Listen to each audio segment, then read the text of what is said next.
I'm meeting with President Putin next week. Now they're saying it with Putin. Well, Putin is highly prepared. And Trump, will he be prepared for the meeting? Trust me, we'll do just fine. And I might even end up having a good relationship, but they're going, will President Trump be prepared? You know, President Putin is KGB and this and that. You know what? Putin's fine. He's fine.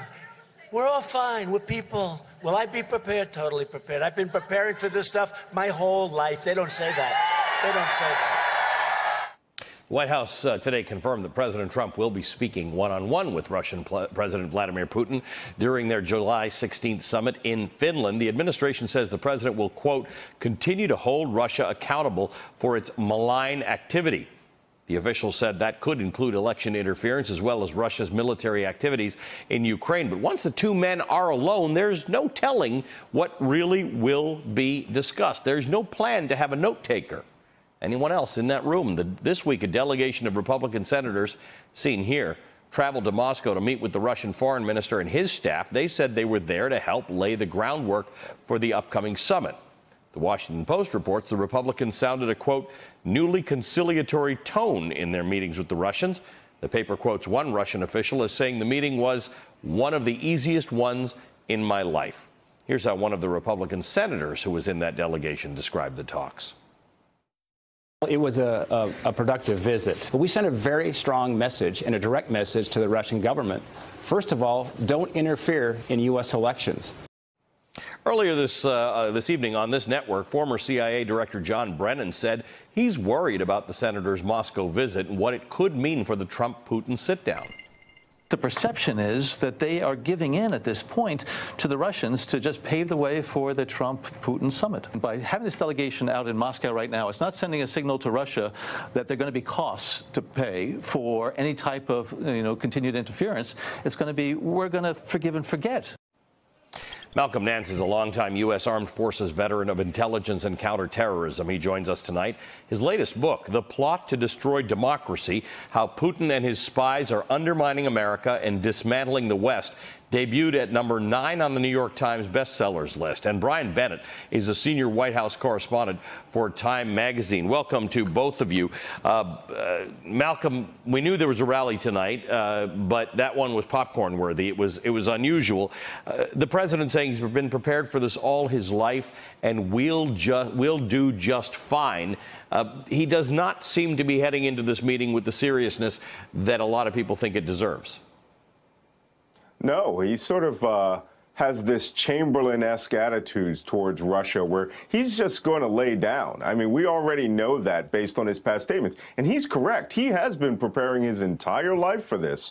I mean, he went to the Soviet Union in 1987 trying to get Trump hotels. We know that he was taking Russian money and was, selling real estate to them for years. We also know that in 2013, he met with the top 12 Russian oligarchs and received their version of events for over 2 hours, and since that time has been spouting it. And quite honestly, Donald Trump is going there to meet with his handler. I mean, he's going to meet with a guy that he has been worshiping and admiring for years, not just the last 2 years. And that doesn't bode well for the United States. I think he's going to lay down on this one, and I think that if they will raise Russian sanctions within months.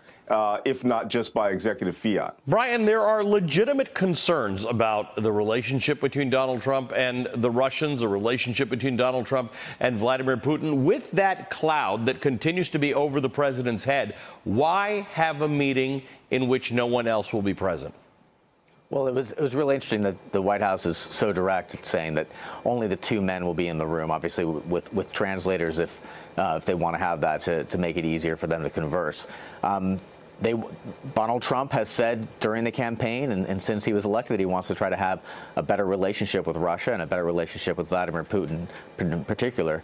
And Donald Trump puts a lot of stake in his ability to develop a personal rapport with someone, and he wants to have that time by himself with Vladimir Putin to try to break through the tensions that have bedeviled U.S.-Russian relations for the last decade, especially in the Putin era, as Russia has been backsliding on democratic values and invaded Crimea and been a bad actor in Syria.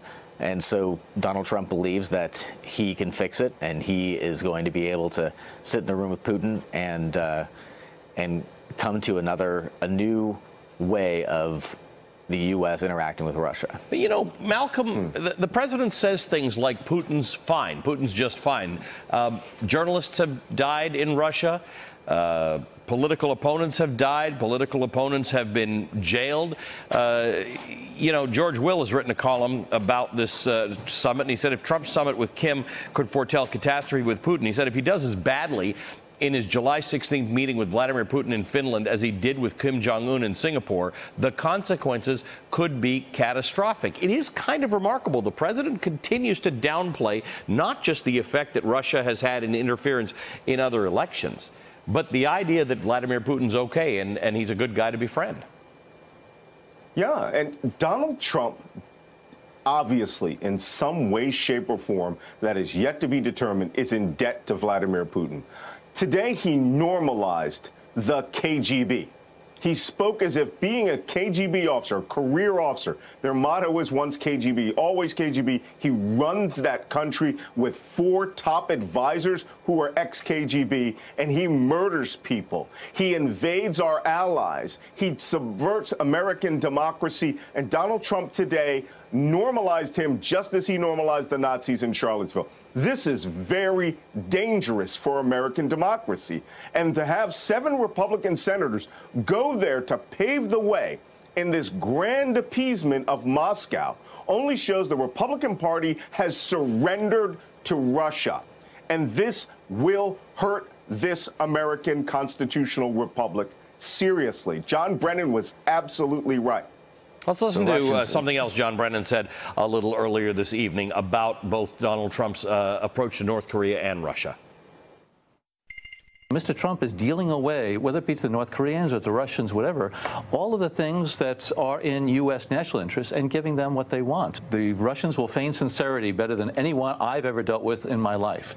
And so they'll be very careful about being swept in. And I think Mr. Trump is not sophisticated enough, unfortunately, to deal with these foreign leaders in a manner that is going to protect U.S. national security interests. Brian, a year and a half ago, John McCain and Lindsey Graham were ceaseless in their pressure on the president about an appeasement strategy toward Russia. And now we have Republican senators basically acting as an advance team for the president. What happened to the Republican Party and its concern about the Russia that it remembers in the Cold War?